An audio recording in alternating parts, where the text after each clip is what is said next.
இந்த மாதம் காலச்சுவல்ல வந்திருக்கு இந்த கவிதை, படிச்சிடுறேன். அந்தி அப்படின்னு தலைப்பு. நீ ஒரு கிளி என்று ஒருத்தியிடம் சொன்னேன், அவள் பறந்து விட்டாள். நீ ஒரு பனித்துளி என்று ஒருத்தியிடம் சொன்னேன், அவள் மறைந்து விட்டாள். நீ ஒரு பசு என்று ஒருத்தியிடம் சொன்னேன், அவள் மறத்து விட்டாள். நீ ஒரு ரோஜா என்று ஒருத்தியிடம் சொன்னேன், அவள் குத்தி விட்டாள். நீ ஒரு வீணை என்று ஒருத்தியிடம் சொன்னேன், அவள் இறுகி விட்டாள். நீ ஒரு மயில் என்று ஒருத்தியிடம் சொன்னேன், அவள் பொய்த்து விட்டாள். நீ ஓர் அருவி என்று ஒருத்தியிடம் சொன்னேன், அவள் வறண்டு விட்டாள். ஒவ்வொருத்திக்கும் ஒவ்வொன்று, எல்லாரும் பூரித்திருக்கிறார்கள், ஒருத்திக்கும் ஒரு குறையும் இல்லை. மாலை சூரியனையும் எகிரி வரும் அலைகளையும் கண்களால் அளந்தபடி கடற்கரையில் தன்னந்தனியாய் நடக்கையில் தோன்றுகிறது, பொய்யும் ஓர் உண்மையே, உண்மையும் ஒரு பொய்யே. நன்றி, சிறப்பாக இருந்தது.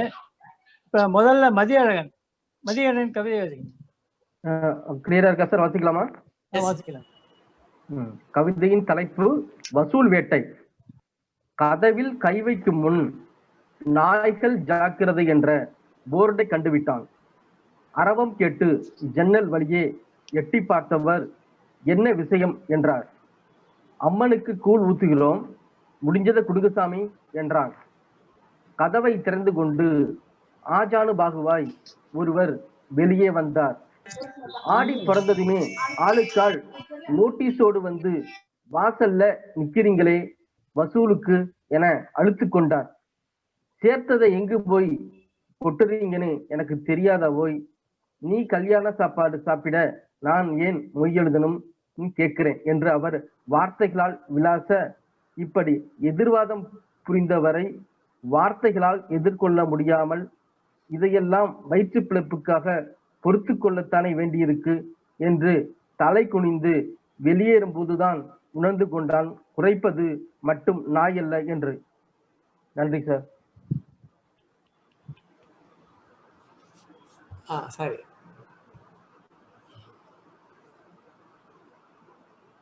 ராய் செல்லப்பா கவிதை வாசிக்கும்படி கேட்டுக்கொள்கிறேன்.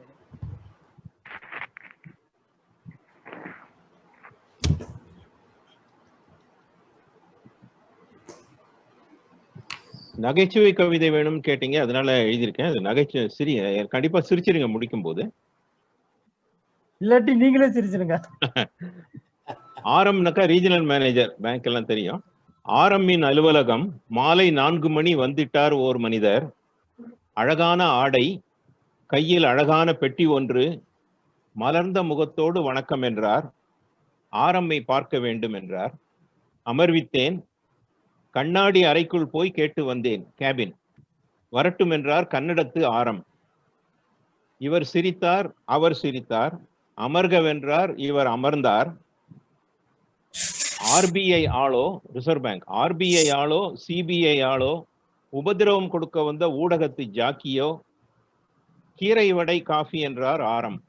சீக்கிரமே வந்தது. இனிப்பு மட்டும் இல்லை என்றான் தேநீர் பையன். இடையில் தொலைபேசி இரண்டொரு தரம் சிணுங்க அதில் ஒரு 10 நிமிடங்கள் ஆகிவிட வடை தின்று முடித்த மனிதரோ வாயை திறக்கவில்லை. மேஜை பேசியிலே என்னை அழைத்தார் ஆரம். மேஜை பேசினாக்கா இன்டர்காம். மேஜை பேசியிலே என்னை அழைத்தார் ஆரம். மாத்தாடல் கன்னடத்தில், அதாவது பேசினார் கன்னடத்தில்.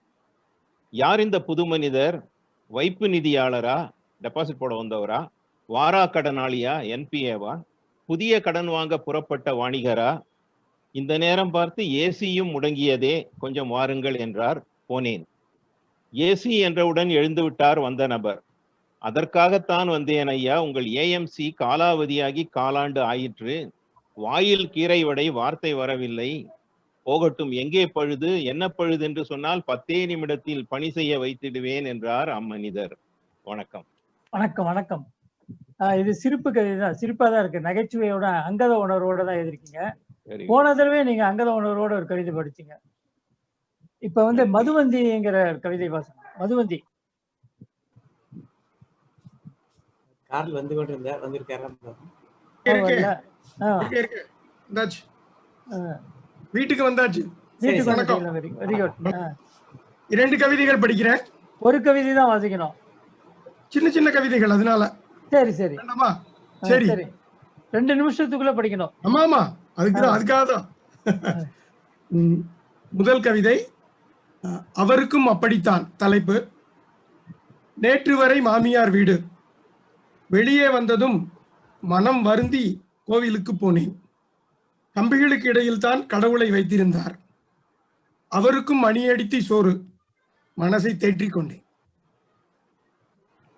இரண்டாவது கவிதை, தலைப்பு ஆனாலும். மாய்ந்து மாய்ந்து சுற்றினாலும் காற்றாடிக்கில்லை காற்று.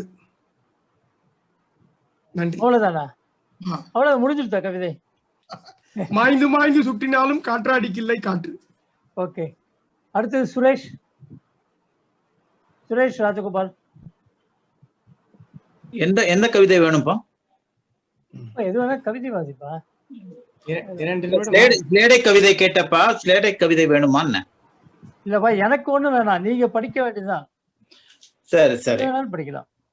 ஓகே. அலை. கவிதையோட தலைப்பு அலை.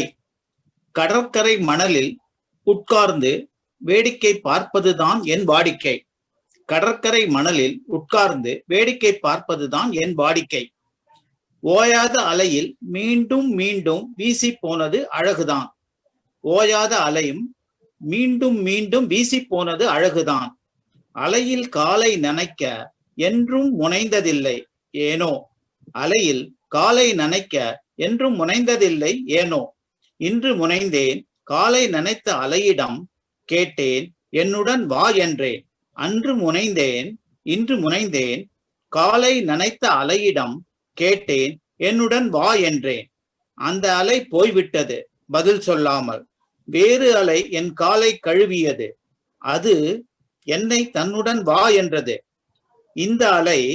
அந்த அலை போய்விட்டது, வேறு அலை என் காலை கழுவியது, அது என்னை தன்னுடன் வா என்றது. மிரண்டு பாய்ந்து கரைக்கு ஓடி வந்தேன். வணக்கம்.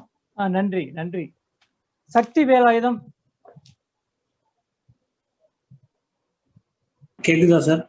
கேக்குது சார். அனைவருக்கும் என்னுடைய மாலை வணக்கத்தை தெரிவித்துக் கொள்கிறேன். ஒப்பந்தம். எப்போதாவது மழையில் நனைவது உனக்கு பிடிக்கும், எப்போதாவது மழையில் நனைவது உனக்கு பிடிக்கும், எப்போதும் மழையில் நனைவதே எனக்கு பிடிக்கும். இங்கே உன் நினைவலைகளைத்தான் நான் மழை என்கிறேன். நீயோ என் நினைவுகளை சாரல் என்று கூட நினைப்பதில்லை. மழை பெய்யும் போதெல்லாம் நனையும் உனக்கு எப்போதாவது காய்ச்சல் ஒட்டிக்கொள்வதுண்டு. மழை பெய்யும் போதெல்லாம் எப்போதாவது நனையும் உனக்கு எப்போதாவது காய்ச்சல் ஒட்டிக்கொள்வதுண்டு. பெருமழையில் என் கவிதைகள் சத்தமிட்டே அழுகின்றன. நான் ஒரு ஆண்மகன் என்பதை மறந்தும் மறுத்தும். பெருஞ்சாரலில் உன் கவிதைகள் சத்தமிடாமல் சிரித்துக் கொண்டிருக்கின்றன. நீ ஒரு பெண்மகள் என்பதை மறந்தும். அழுகையில் மட்டும் நான் நீயாகிறேன், சிரிப்பினில் மட்டும் நீ நானாகிறாய். மழைக்கும் எனக்குமான புரிந்துணர்வு ஒப்பந்தத்தை போல உனக்கும் எனக்குமான புரிந்துணர்வு ஒப்பந்தத்தை கூடிய விரைவில் பெருமழையோ பெருஞ்சாரலோ கட்டாயமாக்கி நம் மனவாசப்படியில் நீராய் வடியும், கண்ணீராய் வடியும். போதும் போதும், இருவரும் கையொப்பம் இட்டிடுவோம். வாழ்வதற்கு என்றாலும் சரி, பிரிவதற்கு என்றாலும் சரி, உன் முடிவே என் முடிவும். ஒப்பந்தம். நன்றி நன்றி சக்தி வேலாயுதம், நன்றி. இப்ப புவனா அவர்கள் தன்னுடைய கவிதை வாசிப்பார்கள். புவனா.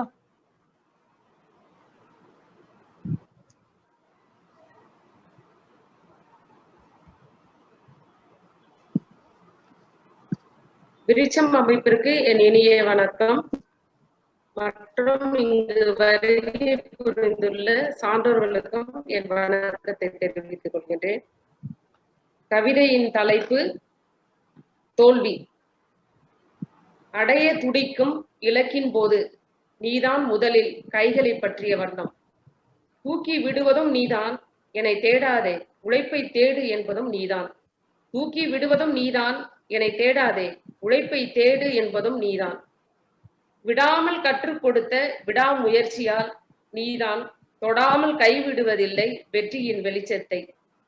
விடாமல் கற்றுக் கொடுத்த விடாமுயற்சியால் நீதான் தொடாமல் கைவிடுவதில்லை வெற்றியின் வெளிச்சத்தை. பயணங்கள் பல வந்து அனுபவம் என்ற பாடம் கற்க வைப்பதும் நீதான்.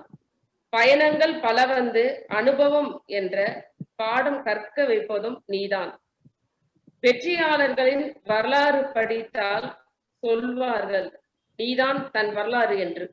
வெற்றியாளர்களின் வரலாறு படித்தால் சொல்வார்கள் நீதான் தன் வரலாறு என்று. ஏணி படியாக நினைத்தால் உச்சத்தை தொட வைப்பாள்.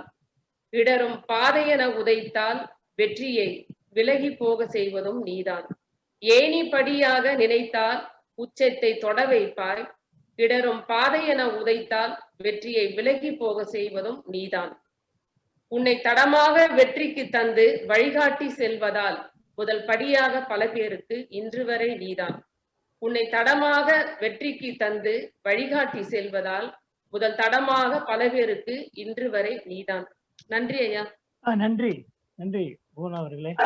இப்ப வந்து ராமானுஜன் ராகவன் கவிதை வாசிக்க போறீங்களா? கவிதை வாசிக்க வந்திருக்கீங்களா? ராமானுஜம் ராகவன் கையை ரைஸ் பண்ணிருக்காரு. கையை ரைஸ் பண்ணிருக்காரு. ஓகே, அவரை பேரை சேர்த்துக்கிறேன். வாசிக்கலாமா? இப்ப வாசிக்கிறீங்களா? சரி வாசிங்க.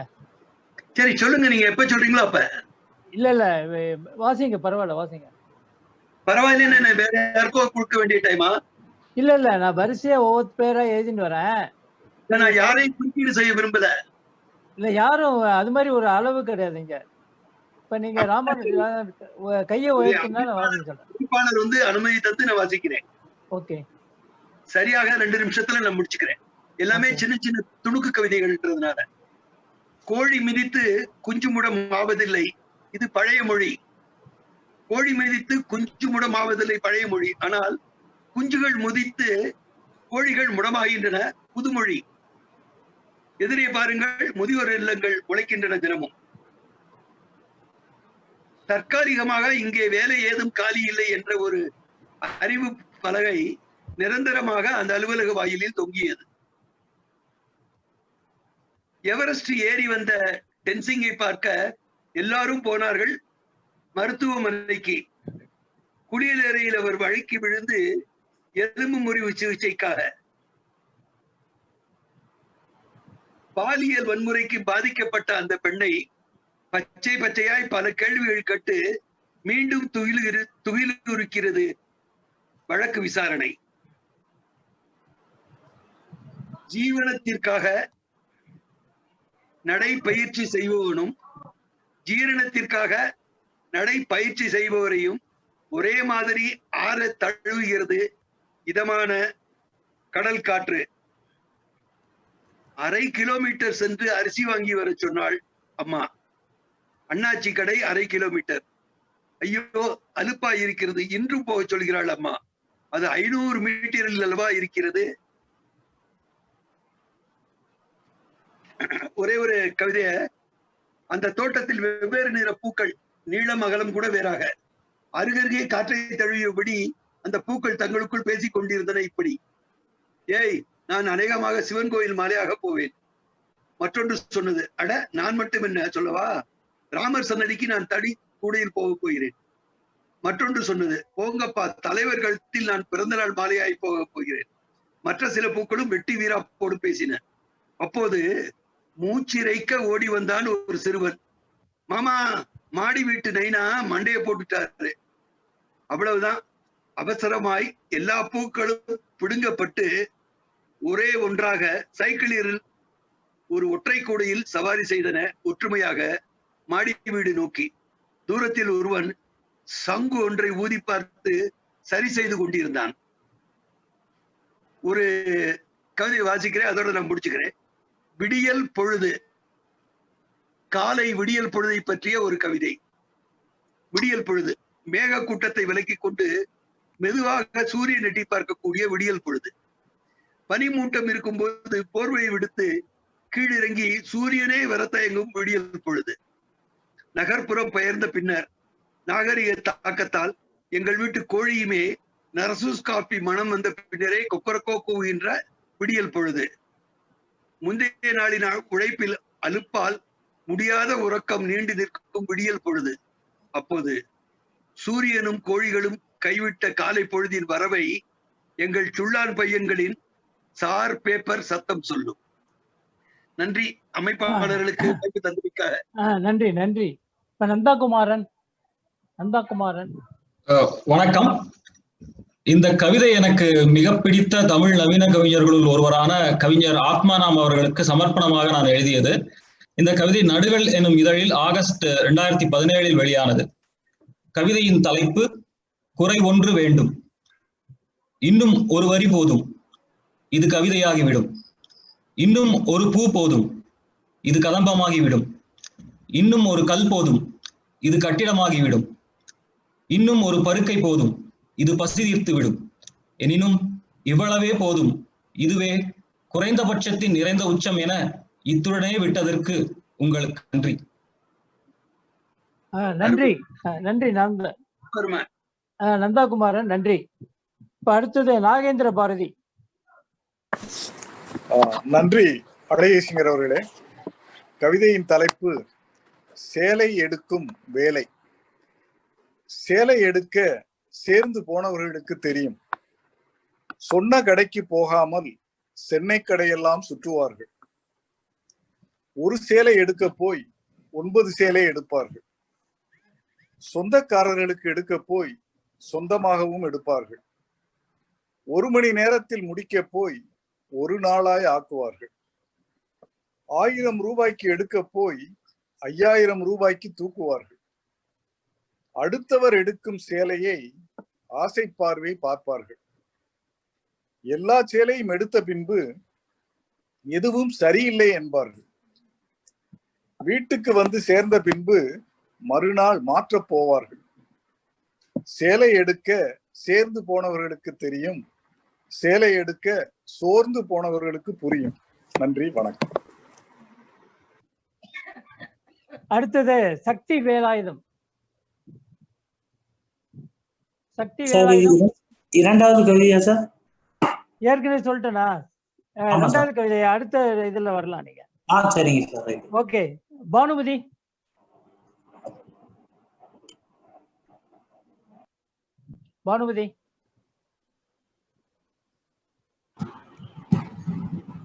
வணக்கம். இந்த கவிதையினுடைய தலைப்பு வராததை. அது ஸ்லேடை. வராததைன்னு ஒரு வார்த்தை இருக்கு இல்லையா, நமக்கு வராதது அப்படின்னு சொல்றது. வராததை. இது செவிவழி கதையில கேட்ட ஒரு செய்தி. அந்த செய்தியை நான் ஒரு கவிதையா சொல்றேன். அண்ணனிடம் கேட்கலாமா, இல்லை அன்னையிடம் கேட்போமா? அண்ணனிடம் கேட்கலாமா, இல்லை அன்னையிடம் கேட்போமா? அவள் தன்னை பழித்து சிரிக்க மாட்டாள். எனக்கு கல்யாணம் எப்போ அம்மா, என்னுடைய கல்யாணம் எப்போ அம்மா? திகைத்தவள் சொன்னார், கை பொறக்கட்டும் தம்பி, பூஷணி காய்க்கட்டும், கெட்டி மேளம் கொட்டலாம். அது எப்போ பொறக்குமா என்றான் கவலையாக. சித்திரை வைகாசி என்று சொல்லிக்கொண்டே வா, வந்துவிடும் தைவகள் ஓடி வருவாள் உன்னை தேடி என்றாள். நம்பிக்கையில் சித்திரையில் தொடங்கி கார்த்திகை வரை வந்தான். பின்னர் ரோஹிணி மிருகசீரிஷம் என தொடர்ந்து விட்டான். தை வரவே இல்லை. அடுக்கலையில் அம்மாவும் அறைக்குள்ளே அண்ணனும் வராத தையை கேட்டு சிரித்துக் கொண்டிருந்தார்கள். நன்றி. நன்றி. இப்ப ஜெயா ஸ்ரீராம். நீங்க கவிதை வாசிக்கிறீங்களா? ஜெயா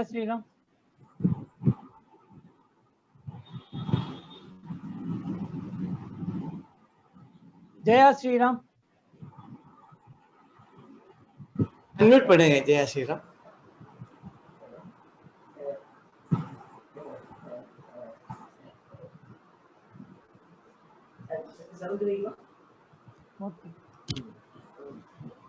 வேற யாராவது சொல்லிடலாமா? ஜெயா ஸ்ரீராம் காணுமே அவங்க. வரல. கூமாப்பா சொல்லுங்க. கூமாப்பா கபிலன் கவிதை வாசிப்பார். கரெக்டா சொல்லிட்டேனா? கூமாப்பா கபிலன். வணக்கம் வணக்கம் அழகிய சிங்கர் அவர்களே. விருட்சம் கவிதை அமை வாசிக்கும் கூட்டத்திலே நகைச்சுவை உணவுள்ள கவிதைகளை படைக்க விரும்புகின்றேன். நான் ஏறக்குறைய ஒரு 30 ஆண்டுகளுக்கு முன்னாக எழுதிய ஒரு கவிதை. அப்பொழுதெல்லாம் பல்லவன் டிரான்ஸ்போர்ட் கார்பரேஷன் இருக்கும். அதை ஒட்டி நான் எழுதிய கவிதை நினைவில் இருப்பதனால் அதை முதலில் சொல்கின்றேன். பஞ்சாமிர்தம் என்று அதற்கு தலைப்பு வைத்திருந்தேன். பஞ்சாமிர்தம். பலவித பழங்களுடன் பல்லவனில் பயணித்தேன். பலவித பழங்களுடன் பல்லவனில் பயணித்தேன். இறங்கி பார்க்கையில் எந்தன் கையில் இனிய பஞ்சாமிர்தம். இறங்கி பார்க்கையில் எந்தன் கையில் இனிய பஞ்சாமிர்தம். இது ஒரு கவிதை. அடுத்து என்னவளே என்று ஒரு கவிதை. என்னவளே என்னவளை எண்ணி எண்ண வலை பின்னி, என்னவளை எண்ணி எண்ண வலை பின்னி எழுதுகிறேன் ஒரு கடிதம். ஒருவேளை இக்கடிதத்தின் விலாசத்திற்குரியவள் நீ இல்லை என்று முடிவு செய்வாயானால் கடைசியாக ஒரு உதவி செய். இந்த கடிதத்தை கிழித்தெறியாமல் உன் கடைசி தங்கையிடம் சேர்த்து விடு. அடுத்து காந்தியம் படும் பாடு. மகாத்மாவின் கடைசி வாரிசு நான் தான் என்றால் மகா கர்வமாக ஒரு நவநாகரிய மங்கை. மகாத்மாவின் கொள்கையில் மனதை கவர்ந்தது எது என்று கேட்டார் நிருபர். ஆடை குறைப்பில் அவரையே பின்பற்றுகின்றேன். மேலும் வாய் மையோடேதான் தினமும் வாழ்கிறேன் என்றால் அந்த நவநாகரிக மங்கை. நன்றி நன்றி நன்றி நன்றி கூமாப்பா கபிலன். இப்ப அடுத்தது வந்து ஆர்கே ராமநாதன். ஆர்கே ராமநாதன் வணக்கம். வாய்ப்புக்கு நன்றி. இது வந்து நான் வந்து இந்த என்னோட கல்லூரி காலத்துல ஒரு பத்திரிகையில படிச்ச கவிதை, நகைச்சுவை கவிதைங்கிற மாதிரி நான் படிச்ச கவிதை. ரிசல்ட் வரும்போதெல்லாம் நமக்கு வந்து டுட்டோரியல் அறிவிப்பும் பக்கத்துல வரும் நம்பர்ல. அந்த மாதிரியான பீரியட்ல வந்த கவிதை இது. இது வந்து ஒரு நகைச்சுவை. கவிதை எழுதினது யார் என்று ஞாபகம் இல்லை. கவிதை எனக்கு மனப்பாடமா ஞாபகம் இருக்கிறது. அதை வாசிக்கிறேன். எந்தன் மகனே கோவிந்தா, எங்கே மதிப்பெண் அட்டையடா? எந்தன் அருமை அப்பாவே, எடுத்தேன் மார்க்கை இப்போது. சரித்திரம் மார்க்கு வட்டமடா, பார்த்திட எனக்கு கஷ்டமடா. தரித்திரம் பிடித்த வட்டமப்பா, சரித்திரம் ரொம்ப கஷ்டமப்பா. அழகு தமிழில் 15, ஆங்கிலத்தில் வெறும் 5. கணக்கில் ஏனோ 16, கணக்குக்கும் எனக்கும் தகராறு. விஞ்ஞான மார்க்கு காணோமே, மெய்ஞானம் தேடியதால் போகவில்லை. பூகோளத்தில் 10 படிக்கிற படிப்புக்கு 10. இதுவா மார்க்கு கோவிந்தா, இனி உன் படிப்பு கோவிந்தா. நன்றி. ஓகே, சரி, பரவாயில்ல. இது கொஞ்சம் நகைச்சுவையா இருக்கிற மாதிரி இருக்கு. அடுத்தது பாபு சசிதரன். பாபு சசிதரன் அவர் மும்பைல இருக்கார். வாசிக்க முடியுமா கவிதை? டைம் இருக்கா? ஐயா வாசிக்கலாம். ஐயா வாசிக்கலாம், வாசிக்கிறேன். ஒரு நிமிஷம் ஐயா.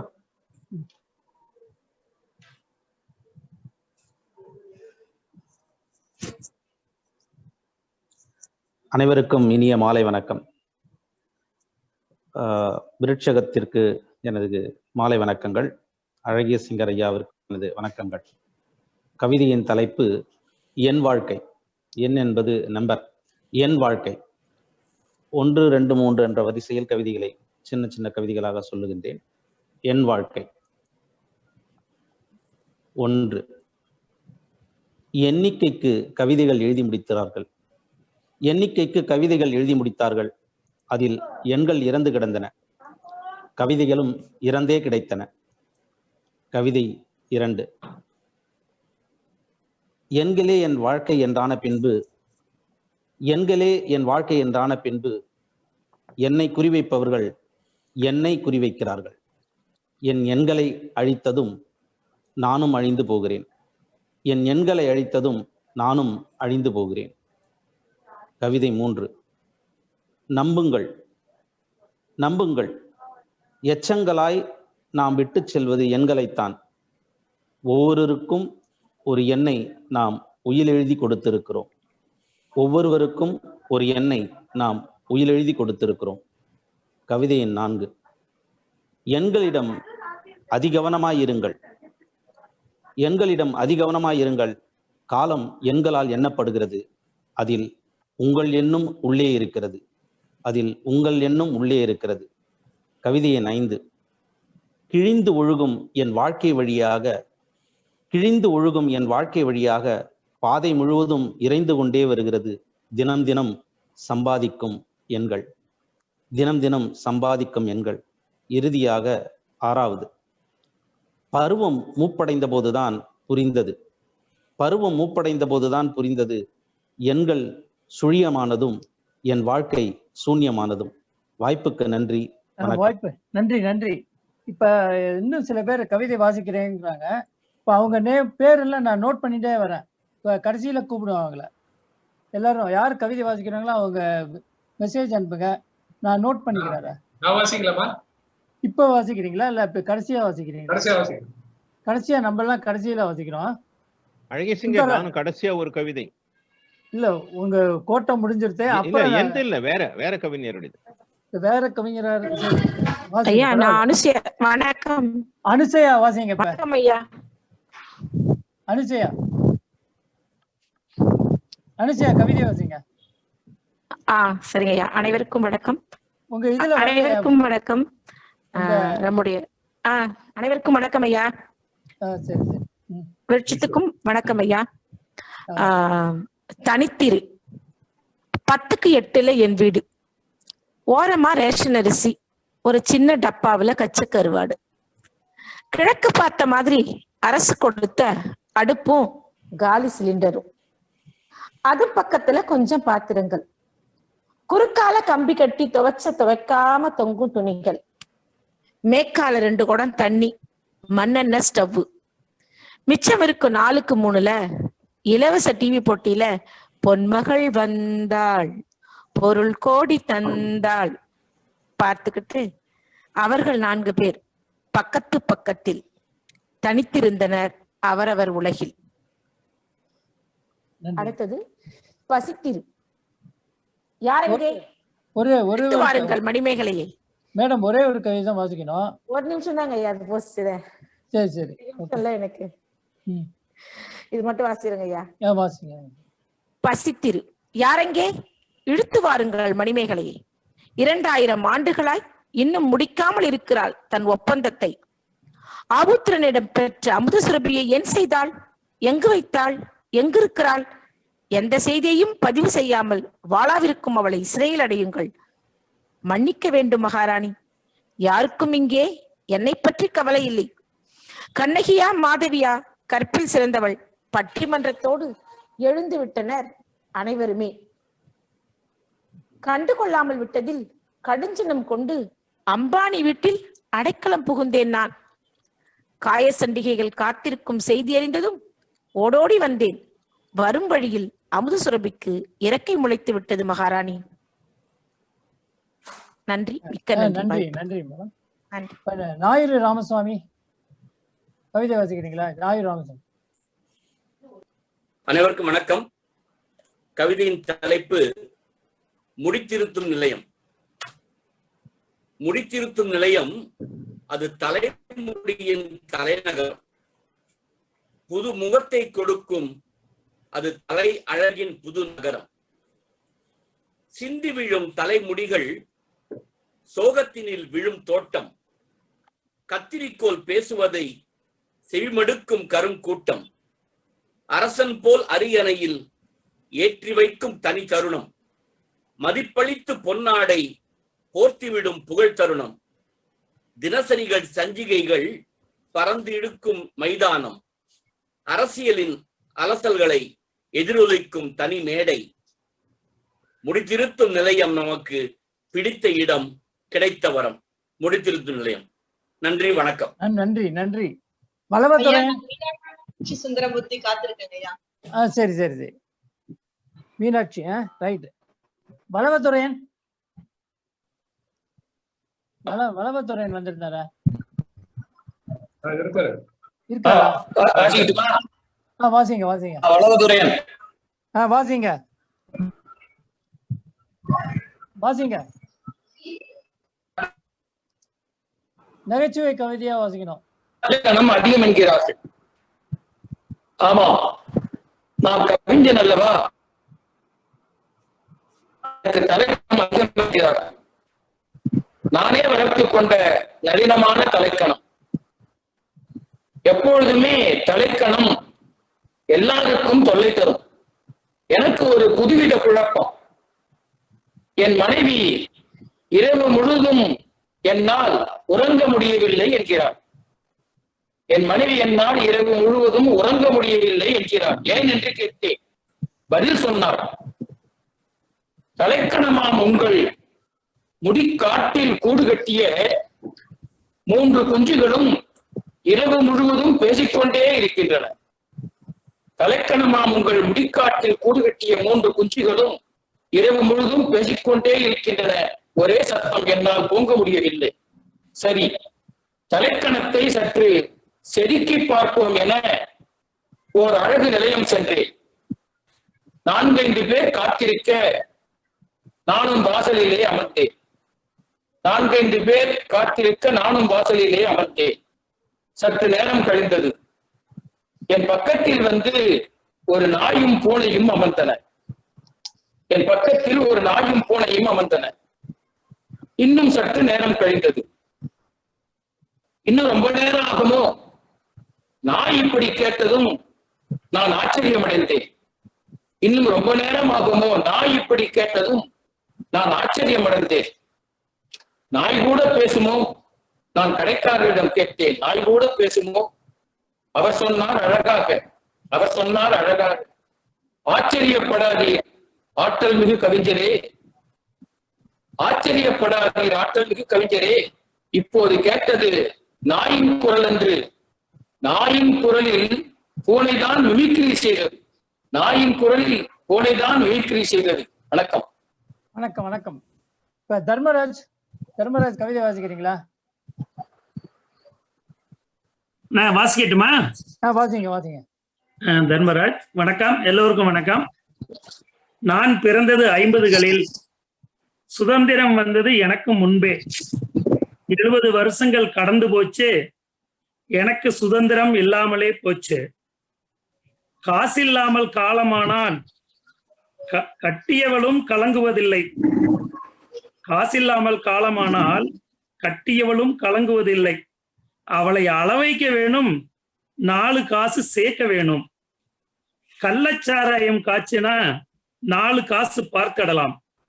கள்ளச்சாராயம் காய்ச்சினா 4 காசு பார்த்திடலாம். ராவோட ரோவா போலீஸ் வந்து கல்லாவை கட்டிடுறான்.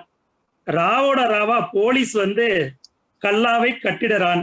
சரக்க கீழையும் கொட்டிடுறான். அதை இதுல போட்டு இத அதுல போட்டு 10 காசு சேர்த்தா இன்கம் டாக்ஸ் வந்து 3 காசை புடுங்கிடுறான். அதை இதுல போட்டு இத அதுல போட்டு 10 காசு சேர்த்தா இன்கம் டாக்ஸ் வந்து 3 காசை புடுங்கிடுறான். ஆடிட்டர் புண்ணியத்தில் கணக்கிலே காட்டாம கருப்பு பணத்தை பூமிக்குள் புதைச்சு வச்சா, ஆடிட்டர் புண்ணியத்தில் கணக்கிலே காட்டாம கருப்பு பணத்தை பூமிக்குள் புதைச்சு வச்சா, ரைடுன்ற பேரில வீட்டை தோண்டியே போட்டு விடுறான். ஆடிட்டர் போட்டும் கொடுத்து விடுறான். ரைடுன்ற பேரில வீட்டை தோண்டியே போட்டு விடுறான். ஆடிட்டர் போட்டும் கொடுத்து விடுறான். அப்பன் கட்டி வச்சது செட் ஆகலன்னு, அப்பன் கட்டி வச்சது செட் ஆகலன்னு நாம செட்டப் பண்ணினத கட்டிக்கலாம்னா, நாம செட்டப் பண்ணினத கட்டிக்கலாம்னா ரெட்ட பொண்டாட்டிக்கு இடம் இல்லைன்னு சட்டம் குறுக்கிடுது, கையில் விலங்கும் மாட்டிடுது. ரெட்ட பொண்டாட்டிக்கு இடம் இல்லைன்னு சட்டம் குறுக்கிடுது, கையில் விலங்கும் மாட்டிடுது. பிழைக்க வழி இல்லை, பிழைக்க வழி இல்லை, பிச்சை எடுக்கலாம்னு தெருவிலே நின்னாக்கா பிச்சைக்காரனை ஒழிக்கிறோம்னு, தெருவிலே நின்னாக்கா பிச்சைக்காரனை ஒழிக்கிறோம்னு வண்டியில் ஏத்திடறான், சோறு போட்டு வளர்த்திடறான். 70 வருடங்கள் கடந்து போச்சு, எனக்கு பிச்சை எடுக்க கூட சுதந்திரம் இல்லாமலே போச்சு. நன்றி, வணக்கம். நன்றி நன்றி. இப்பொழுது வடிவு துரைசாமி அவர்கள். வடிவுக்கரசி துரைசாமி. அனைவருக்கும் வணக்கம். நம்பிக்கையுடன் பா விஜய் என்ற ஒரு கவிதை தொகுப்பிலிருந்து பா விஜயனுடைய கவிதை வரிகளை நான் வாசிக்க போறேன். அதிக நேரம் இருக்காது அதிர்ஷ்டம், நீண்ட தூரம் வராது சிபாரிசு, எல்லா பொழுதும் கிட்டாது உதவி, எப்போதும் ஜெயிக்கும் தன்னம்பிக்கை. அதிக நேரம் இருக்காது அதிர்ஷ்டம், அடங்கி விடாதே, அச்சமும் தாமதமும் உன்னை அடைக்கும் இரு அடைப்புக்குறிகள். ஆயுதங்கள் இல்லாமல் போர்க்களம் புகழாம், அவநம்பிக்கையோடு அடுப்படியும் புகாதே. உதாசீனப்படுத்துபவர்களை உதாசீனம் செய், தூக்கி வீசு அந்த துரும்புகளை. நீ இரும்பு மலை, என்ன செய்யும் உன்னை சில சிலந்தி வலைகள். நீ இரும்பு மலை, என்ன செய்யும் உன்னை சில சிலந்தி வலைகள். நகம் கூட ஒரு நாளுக்கு புள்ளி 0.01 அங்குலம் வளர்கிறது. நாம் ஒவ்வொரு விடியலையும் நம்பிக்கையுடன் எதிர்கொள், ஒவ்வொரு இரவிலும் நம்பிக்கையுடன் தூங்கப்போ. அனைவருக்கும் நன்றி. நன்றி மேடம். இப்பொழுது லாவண்யா. லாவண்யா.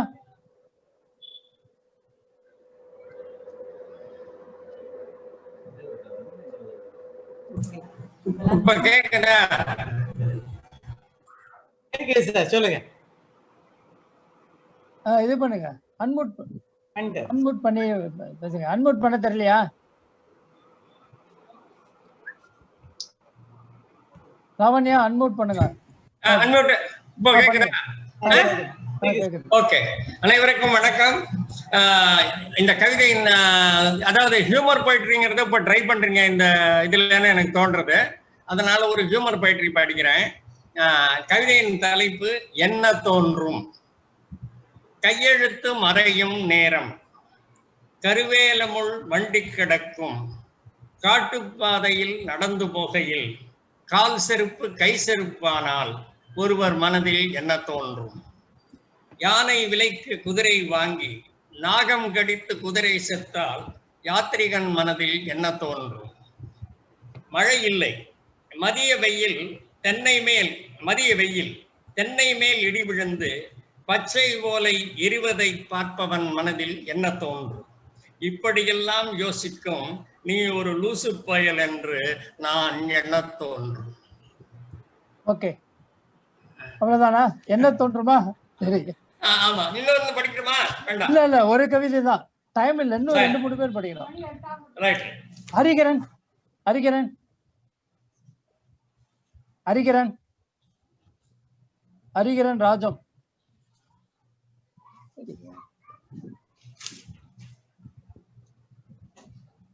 ஹரிகரன் ராஜாமணி அன்மியூட் பண்ணுங்க.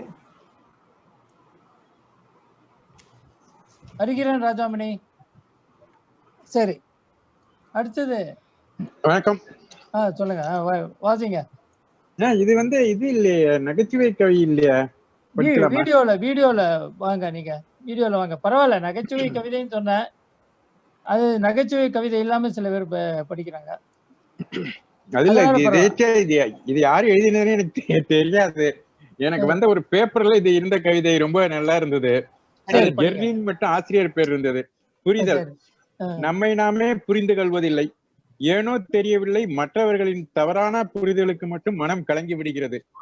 புரிதல் என்பது புரிந்து கொள்ள வேண்டும் என்று நம் எண்ணத்தில் பிறந்து, புரிந்து கொள்ள தொடங்குகிறேன் என்று மெதுவாய் வளர்ந்து, புரிந்து கொண்டேன் என்று தவறாக புரிந்து கொண்டு, புரிந்து கொள்ள நினைத்தேன் புரிய முடியவில்லை என்று ஒரு கட்டத்தில் புரிதல் என்பது புரியாமலேயே மரணித்து விடுகிறது. இது இந்த கவிதை யார் எழுதினது? அதான் எனக்கு இந்த கவிதை ஜெர்ரின்னு ஒரு ஆசிரியர் பேர் போட்டிருக்கு. ஒரு பெண் கவிதை, பெண் தான் எழுதியிருக்காங்க. இத எப்படியோ இந்த ஒரு பேஜ் மட்டும் எனக்கு வேற ஒரு புத்தகத்தை ஒருத்தர் அனுப்பும்போது அதுக்குள்ள அடையாளத்துக்காக வச்சப்பட்ட பக்கத்துல இந்த கவிதை இருந்தது. ஆனா அதோட ஆசிரியர் ஜெர்ரிங்கிற ஒரு பெண். ஓகே ஓகே, நன்றி. இப்ப மீனாட்சி அவர்கள் கவிதை வாசிப்பாங்க. மீனாட்சி, சொல்லுங்க மேடம், கவிதை வாசிங்க மேடம். அனைவருக்கும் வணக்கம்.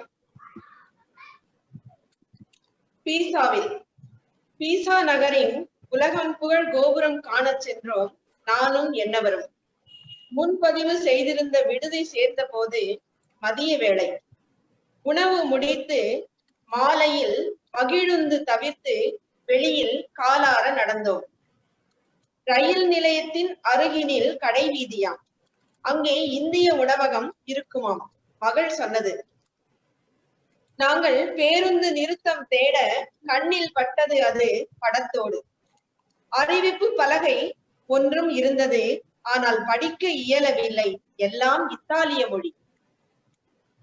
காக்கை கூட இல்லை. வீதி வெறிச்சோடி. ஒருவர் களைத்து தோளில் மாட்டிய கணினி பையோடு வந்தார். மெச்சும் ஆங்கில புலமை என்னவருக்கு. அவரிடம் கேட்டார், தொடர் நிலையம் செல்ல எந்த எண் பேருந்து? அவர் விழித்து சட்டை பையிலிருந்து பணத்தாள் ஒன்றை எடுத்து நீட்ட இவர் மறுத்து விளக்க 10 நிமிடம் ஓடியது. தேர்வரையில் விடை தெரியாத மாணவன் போல விழித்து இவர் மீண்டும் சிக்குபுக்கு சிக்குபுக்கு கூ கூ கூ என்று கூவி அபிநயம் பிடித்து ரயில் ஓட்டினார். அந்த மனிதர் அரை மணி நேர போராட்டத்தில் ஒருவாறு புரிந்து பலகையில் ஓர் எண் காட்டி ஏதோ சொன்னார். ஒரு வழியாக அந்த வண்டி வந்தது. இத்தாலிக்காரர் ஏறினார். நாங்களும் ஏறும் வேளை அவர் தடுத்து இறங்கி வந்து எதிர் திசையை காட்டி அந்த பக்கம் வருகின்ற வண்டி என்று சொன்னார். இதனிடையில் ஓட்டுநர் கதவை அடைத்திட பேருந்து கிளம்பி விட்டது. திருவிளையாடல் தருமி போல அந்த மனிதர் தலையிலே அடித்து கொண்டு கோபமாக புலம்பிக் கொண்டு நடந்தார். என்னவர் அவரை அழைக்க திரும்பாமல் மனிதர் பாவம் ஓடி மறைந்தார்.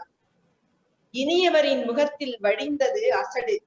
எனக்கோ பார்த்து பார்த்து அடக்கின சிரிப்பு குபீரென வெளிப்பட்டது அணை கடந்த காவிரியாய். வாய்ப்புக்கு நன்றி, வணக்கம். நன்றி மேடம். அடுத்து சுந்தரராஜன். நன்றி. 2 கவிதை நான் சரி பழைய கவிதைகள் கொஞ்சம் படிக்கலாம், அப்ப என்னுடைய கவிதை படிக்கலாம் நினைச்சிட்டு இருந்தேன். ஆனா இப்போ நேரம் இல்லாதனால என்னுடைய கவிதையை மட்டும் படிக்கிறேன். நகைச்சுவை கவிதைன்னு சொன்னதுனால கொஞ்சம் ட்ரை பண்ணியிருக்கேன். சோம்பேறி ராஜாக்கு கோவில் ஒண்ணு கட்டினா உற்சவ மூர்த்தியை நான் இருப்பேன். அம்மாடி கோபுர உச்சியில் தூங்கிடுவேன். சோம்பேறி ராஜாக்கு கோவில் கட்டினா உற்சவ மூர்த்தியை நான் இருப்பேன். அம்மாடி கோபுர உச்சியில் தூங்கிடுவேன். பக்த கோடி மக்கள் எல்லாம் கற்ப கிரகம் வந்து நின்று பாட்டு பாடி ஆசி வெட்டி வந்திடுவார். சாமி எங்க காணோண்டா செஞ்ச பாவம் என்னாடா என்று சொல்லி புலம்பிடுவார். நானோ கோபுர உச்சியில் தூங்கிடுவேன். காலை மணி 5:30 கச்சிதமாய் எந்திரிப்பேன். காப்பி குடிப்பேன். அப்புறம் தூக்கம் பிடிப்பேன். சனிக்கிழமை ராத்திரி தூங்க போய் திங்கக்கிழமை காலை எந்திரிப்பேன். போட்ட ஷூவை கழட்ட நேரமில்லை. போட்டுக்கிட்ட சட்டையும் தோக்கவில்லை. குளிச்சு ரொம்ப மாசமாச்சு. அட ஷேவு பண்ணியும் மாசம் 6 ஆச்சு. காலை எண்ணெய் கட்டிக்கொள்ள கச்சிதமா பொண்ணு வந்தா விட்டு விடு சோம்பேறித்தனத்தை என்றாள். சரி கண்ணே என்று விட்டு விட்டேன். கிட்டவாடி என்று கட்டிக்கொண்டேன். சோம்பேறித்தனத்துக்கு முழுக்கு போட்டேன். சுறுசுறுப்பாய் நானும் மாறிவிட்டேன். இப்பெல்லாம் சோம்பேறி ராணிக்கு கோவில் ஒண்ணு கட்டினா உற்சவ மூர்த்தியை அவ இருப்பாள். நானோ கோபுர வாசலில் காத்திருப்பேன். நன்றி. நன்றி நன்றி சுந்தரராஜன். இப்ப அடுத்தது வாவேசு கடைசியில தான் வாசிக்க போறாரு கவிதைய. அதுக்கு முன்னாடி நான் ஒரு கவிதை வாசிக்கிறேன். அழகி. அடுக்குமாடி கட்டிடத்திலிருந்து வெளியில் வந்த அழகி அவள் ஒயிலாய் படியிறங்க எதிர் அடுக்குமாடி இளைஞன் அவளையே பார்த்து வாய்ப்பிழந்தான். அழகி அவனை பார்த்து கையசைத்தாள். திகைத்த இளைஞன் உற்சாகத்துடன் காற்றில் ஈந்தான் முத்தங்களை. அழகி நாணுவது போல் தலை குனிந்து சிரித்தபடி சென்றாள். ஒவ்வொரு நாளும் இளைஞன் காத்திருக்க அழகியோ காணவில்லை. இலைகளை உதிர்த்த வண்ணம் மரம் ஒன்று எள்ளி நகையாடியது. முடிஞ்சிருது. இப்பொழுது வாவேசு. நான் கடைசியா படிக்கிறேன்னு சொன்ன காரணம், நகைச்சுவை கவிதை இல்லை, இது ஒரு கவிதை. நான் கேட்ட வரைக்கும் நான் சொல்றேன், இதுல கவிதையில வந்து நகைச்சுவை கொண்டு வர்றது ரொம்ப கஷ்டம்னு எல்லாம் நிரூபிச்சிட்டாங்க. அதனால நான் நகைச்சுவை கவிதை படிக்கல. ஆனா இதை கேட்டு நீங்க சிரிக்கிறத பத்தி எனக்கு எந்த விதமான ஆட்சேபனையும் இல்லை. ஐயா மன்னிக்கணும், விஜயலட்சுமி கோவையில இருந்து காத்திருக்காங்க ஐயா. சரி சரி ஈடுபட்டுடுச்சு. சரி சரி, நான் இப்ப வாவேசு படிச்ச பிறகு அவரு விஜயலட்சுமி கவிதையினுடைய தலைப்பு தெருவிளக்கு. கவிதை ஒன்று கருப்பொருள் தேடி என் தெருவுக்குள் நுழைந்தது. கவிதை ஒன்று கருப்பொருள் தேடி என் தெருவுக்குள் நுழைந்தது. எழுதுகோல் நுனியில் அமர்ந்து கொண்டு கண் மை கரைபட எல்லாவற்றையும் பார்வையிட்டது. இல்லங்கள் இருந்த வீடுகளில் இருப்பதற்கு ஆட்கள் இல்லை. இல்லங்கள் இருந்த வீடுகளில் இருப்பதற்கு ஆட்கள் இல்லை. ஆட்கள் அமர்ந்த இடத்திற்கு இலக்கங்கள் போடவில்லை. இரண்டும் இருந்த இடத்தை வீடு என்று சொல்ல முடியவில்லை. திண்ணைகள் வரவேற்க வாசல் கதவுகள் மூடியிருந்தன. திண்ணைகள் வரவேற்க வாசல் கதவுகள் மூடியிருந்தன. ஜன்னல்களின் பின்னால் உடலற்ற கண்கள். ஜன்னல்களின் பின்னால் உடல் அற்ற கண்கள். எண்ணெயற்ற விளக்குகளில் திரியில்லா தீபங்கள். எண்ணெயற்ற விளக்குகளில் திரியில்லா தீபங்கள். காற்றுக்கு மூச்சடைப்பதை பார்த்து குட்டிச்சுவர்கள் கேலி செய்தன. கடைசி வீட்டின் சிதிலமடைந்த சுவர் விரிசல்களில் பள்ளிகள் எல்லாம் டைனோசர் போல நிமிர்ந்து நடந்தன. சுவர் விரிசல்களில் எல்லாம் பள்ளிகள் எல்லாம் கடைசி வீட்டின் சிதிலமடைந்த சுவர் விரிசல்களில் பள்ளிகள் எல்லாம் டைனோசர் போல நிமிர்ந்து நடந்தன. இதை பார்த்து கால்கள் இடற நின்ற கவிதை இதை தூக்கி எறிந்துவிட்டு கற்பனை தெருவை அழகாக படைத்துவிட்டு காணாமல் நகர்ந்தது. கற்பனையில் ஒரு தெருவை படைத்துவிட்டு காணாமல் நகர்ந்தது. இதுதான் கவிதை. ஓகே, இப்பொழுது விஜயலட்சுமி அவர்கள் கவிதை வாசிக்கும்படி கேட்டுக்கொள்கிறேன்.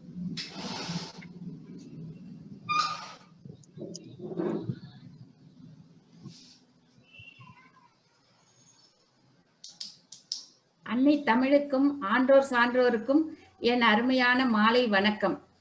அன்றைய பேனாவும் இன்றைய பேனாவும் என்ற தலைப்பில் நான் கவிதை வாசிக்கிறேன். நேற்றிரவு நினைவுகள் சந்தோஷ காசுகளை அள்ளிக்கொண்டு உள்ளூர் சந்தைக்கு போயின. என் பழைய டைரியின் பக்கங்கள் வாங்கின. அன்றைய பேனாவின் மொழியை வாங்கிய பக்கங்கள் வாய்த்திறந்து பேசியது. அது வருமாறு: என் தெருவிலே எத்தனையோ வீடுகள் உண்டு. என் பக்கத்து வீட்டுக்கு தான் நீ பாக்கியம் தந்தாய். உன் வீட்டு ஜன்னலையும் என் வீட்டு ஜன்னலையும் ஒரே நேர்கோட்டில் வைத்த ஆசாரி என் ஆசிகள் பழித்திருந்தால் அம்பானியே ஆகியிருப்பான். பூக்கள் சிரிப்பதோடு சரி, பேசுவதில்லை. நீயும் அப்படித்தான் இருந்தால். அழகான விஷயங்கள் அமைதியாய்தான் போலும். கடைக்கன் வண்டியிலேதான் நம் காதல் ஓடியது. எதிரெதிர் சந்தித்த போது இருவரும் ஊமையாகி போனோமே. இப்படியெல்லாம் அந்த காலத்தில் நானும் எழுதியிருந்தேன். பச்சை கிளிகள் பாவம் ஜோசியம் பார்த்து கிடப்பது போல என் போன்ற பெண்களும் சில ஆண்களும் காதல் கவிதைகள் எழுதி திரிகின்றனர். காதல் பெரியவர்களால் கசப்பாகவும் உரியவர்களால் இனிப்பாகவும் பார்க்கப்பட்ட படுகின்ற பதட்டம். காதல் கல் விடும்போது ஆண் குலம் தான் அதிகமாக ஆர்ப்பரிக்கிறதே, பெண் குலம் அமைதியாகத்தான் இருக்கிறது அசையாமல். காதல் ராட்சச காற்றாடி. அது சுற்றும் போது விண்ணில் மனசு, ஆனால் கண்ணில் தூசி. காதல் வாழ்க்கை என்ற மாட்டு வண்டிக்கு சாட்டையாக இருக்கும் வரை சச்சரவில்லை. அச்சாணியாக இருந்தால்தான் ஆபத்தாகி விடுகிறது. காதல் இதயம் எனும் இனிய கிராமத்தில் திருவிழா நடத்துகிறது. ஆனால் தினமும் திருவிழா எனும் போது கடமை வயல்கள் காய்ந்துதான் போகின்றன. ஏழைக்கு காதலி ஏலக்காயாக இருக்காது, அரிசிதான்.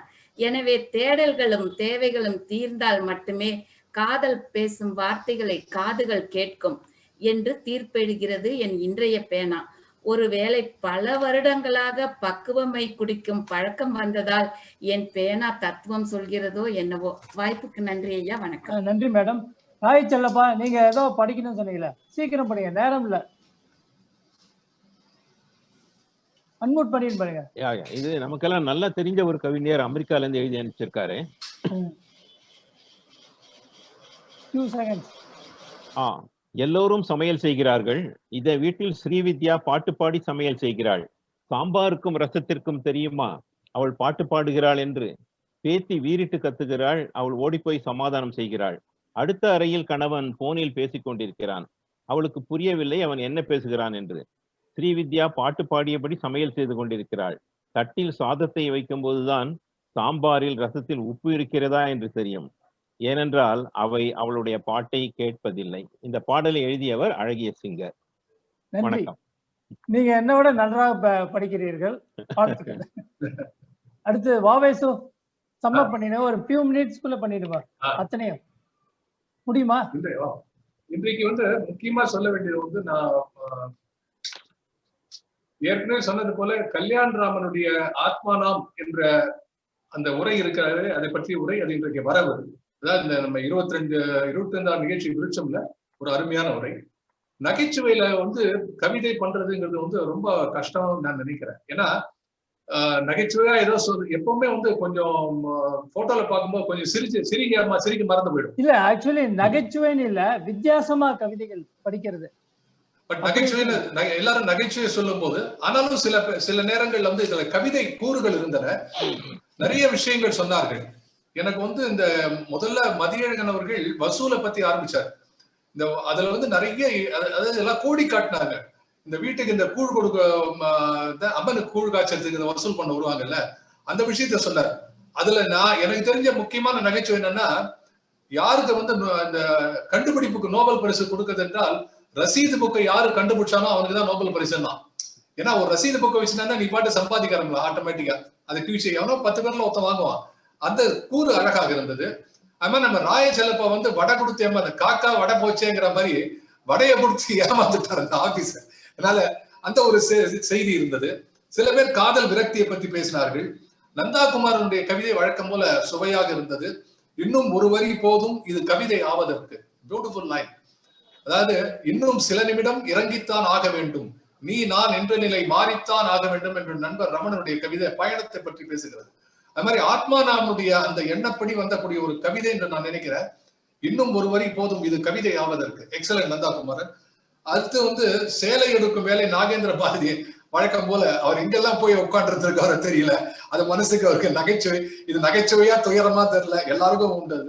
இன்னொருத்தர் சொன்னது இந்த வாய்மை அந்த பழைய செய்தி தான் இருந்தாலும் காந்திக்கும் நடிகைக்கும் உள்ள ஒற்றுமைன்னு ஒருத்தன் போட்டான். ஆடை குறைப்பு ஒற்றுமை என்பது போட்டார்கள். அது ஒரு நகைச்சுவையான செய்தி. ஞாயிறு அதுக்கப்புறம் வளவத்துறையின் 2 பேரும் ஏதோ முடி திருத்தத்தை பத்தி ஒழுங்கா பேசிட்டாங்க. அடுத்தடுத்த கவிதையில முடி திருத்தகம் பத்தி, முடி அழகு செய்வதை பற்றி கவிதை வந்தது. அதுல நான் ரசித்தது ஞாயிறுல என்னன்னா, அந்த பொன்னாடை அந்த முடி திருத்தம் அழகுல போனோம்னா மேல ஒரு போடுவான். நான் நினைச்ச உண்மையிலே நம்ம மேடையில் உட்காந்து போது பல பேர் போடும் போது அடுத்து கத்திரிகளோட வரப்போறான்னு தோணும். ஏன்னா அப்படிதான் போடுவாங்க சில பேர். பொன்னாடை போர்த்தது என்பது அப்படி போடுவதல்ல. எனக்கு தெரிஞ்ச தமிழகத்திலேயே மிக அருமையாக பொன்னாடை போர்த்தக்கூடிய ஒரு அரசியல்வாதி கலைஞர் கருணாநிதி. அப்படி போட்டு அப்படி சுத்தி அப்படி எடுப்பார். சில பேர் என்ன பண்ணுவாங்க, பொன்னாடை போத்த அங்கங்க போய் நம்ம முழங்க முக்காடு போட்டுருவான், மூஞ்சியை வெளில எடுக்க முடியாது. இதுல நிறைய நகைச்சுவை இருக்கிறது. அதுல அவர் சொன்ன இடம் நல்லா இருந்தது. அது மாதிரி தர்மராஜ் அவர்கள் மனைவியை சமாளிக்க பணம் வேணும்னு, அது பணம் மட்டும் முடியாது. அதன் பிறகு லாவண்யா சொன்னதுல கடைசியில அவரே சொல்றாரு லூசு கவிதை அப்படின்னு. அதான் ஒரு நான் ரொம்ப தத்துவமா பேச போறோம்னு பார்த்தா இதெல்லாம் கேட்ட லூசு கவிதைன்றவாங்க. அதுவும் ஒரு நல்ல கவிதை வரிகள். அதுக்கப்புறம் நம்ம சுந்தரராஜன் அருமையா அந்த பாட்டுல ஒரு இடம் எனக்கு ரொம்ப பிடிச்சதுன்னா, அவர் தெரிஞ்சார எப்படி குளிச்சு 6 மாசம் சார் யார சொன்னீங்க? அவரே சொல்றாரு, அவரே சொல்லியிருக்காரு போட்டிருக்கு. அதாவது தமிழ்ல குளிச்சுன்னா வேற அர்த்தம். குளிச்சு 6 மாசம்னா அர்த்தமே வேற. நீங்க அடுத்த முறை ஹாஸ்பிட்டல் போனோம். அதனால அதை நீங்க சொன்னது வித்தியாசமா இருந்தது, சிரிப்பு வந்தது. அதன் பிறகு இதுல இது மாதிரி புதிய முயற்சிகளை அழகிய சிங்கர் சொல்வதற்கு காரணம் நான் நினைக்கிறேன், இதுல நாம பண்ணணும். எங்கிட்ட நகைச்சுவை கொஞ்சம் லெங்க்த் எங்கிட்ட இருக்கிறதா. ஏன்னா அந்த மூடு டெவலப் பண்ணணும். 2 நிமிஷத்துல முடிக்க முடியாதுன்னு அந்த கவிதையை நான் சொல்லல. நகைச்சுவை நாங்களும் எழுதியிருக்கிறோம், மேடையிலையும் பண்ணியிருக்கிறோம். ஆனா அவர்கள் சொன்னது போல அதுல ஒரு பூராவும் எல்லாரும் அதை சரியா பண்ணிறார்களா இல்லையான்னு தெரியல. ஆனால் நகைச்சுவை கூறுகள் இருந்தன என்ற அளவிலே எல்லாரையும் நான் பாராட்டுகின்றேன்.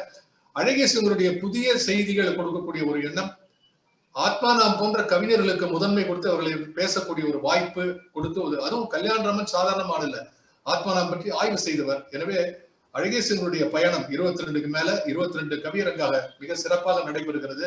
நண்பர்கள் அனைவருக்கும் நன்றி. இன்னும் ஒன்றை சொல்லி நான் விடைபெறுகிறேன். சுந்தரராஜன் உட்கார்ந்துருக்கார் அமைதியா. எத்தனை பேருக்கு இந்த குவியம் சங்க பலகையாக மாறி இருக்கிறதுன்னு சொல்ல தெரியல.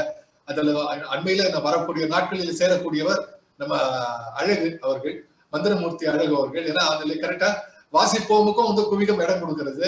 குவிகம் தான் ஆரம்பித்து ஒரு ஆலமரம் போல் நின்று கிளைகள் பரப்பி பெரிய நீழலாக எல்லோருக்கும் கொடுக்கிறதே, அதற்கு நிச்சயமாக அவருக்கும் கிருபானந்தத்துக்கும் அவர்களோடு இருந்த நண்பர் அழகேசர்களுக்கும் நான் ரொம்ப பெரிய வாழ்த்துக்களை தெரிவிக்கிறேன். This is what is needed. இந்த டிராவல்ல சில நேரம் எக்ஸூபரண்டா இருக்கும், சில நேரம் இருக்கும். ஆனா அழகேசங்களுடைய பிளஸ் பாயிண்ட் என்னன்னா, இந்த நீண்ட பயணத்துல இன்னும் பயணம் தொடர்கிறது, எனக்கு இன்னும் சோர்வு இல்லைன்னு சொல்றாரு பாருங்க. அவர் சோர்வு இல்லாம இருக்கிறதுக்கு காரணம் இந்த பயணத்துடைய எதிர்பார்ப்பு என்று சொல்லி வாய்ப்புக்கு நன்றி பாராட்டுகிறேன். நன்றி சுந்தரராஜன். நன்றி உரை. நன்றி உரை. எல்லாருக்கும் நன்றி சொல்ல வேண்டியதுதான். ஆனா இன்னைக்கு ஒரு சின்ன ஒரு கவிதையோட நன்றி சொல்லி முடிக்கலாம்னு நினைக்கிறேன். அதாவது ஞானக்கூத்தனுடைய ஒரு அங்கத கவிதை என்று சொன்னார். 4 வரி தான். தென்னை இருட்டில் எவரோ கேட்டார் தலையை எங்கே வைப்பதாம் என்று. எவனோ ஒருவன் சொன்னான் களவு போகாமல் இருக்க கையருகே வை அப்படின்னு ஞானக்கூத்தன் ஒரு அங்கத கவிதை ஒன்று பாடியிருக்கிறான்னு சொன்னார். இன்றைக்கு ஞானக்கூத்தனை பத்தி இப்படி எல்லாம் சொன்னது அழகேசனுக்கு ரொம்ப பிடிக்கும்ங்கிறதுக்காக நான் அந்த வார்த்தை முடித்துக் கொள்கிறேன். நன்றி. மீண்டும் சந்திப்போம். குவியம் நிகழ்வில் ஞாயிற்றுக்கிழமை சந்திப்போம். நான் நமது நண்பர் மந்திரமூர்த்தி அழகு நடத்தும் விழாவிற்கும் அனைவரும் வர வேண்டும் என்று கேட்டுக்கொள்கின்றேன். நன்றி. வணக்கம். வணக்கம்.